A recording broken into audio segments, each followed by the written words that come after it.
के फरार भइली कोई बेरा खोटा हो। अरे कितना कहे दुल्हा के दीदी तो बड़ी बड़ी छोटा हो। तोर के फरार भइली कोई बेरा खोटा हो।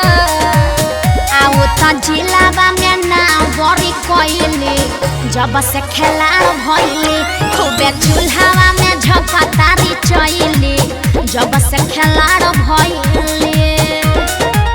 अरे बुझला जानता नी पोल तो हर सगरो ये साली हो। घूमेलू चौक पे लगा के उठलाली हो। तू तो गेहूं लेखा लोई बन के अखलू 6 गो भतार रखलू। तू तो गेहूं लेखा लोई बन के अखलू 6 गो भतार रखलू।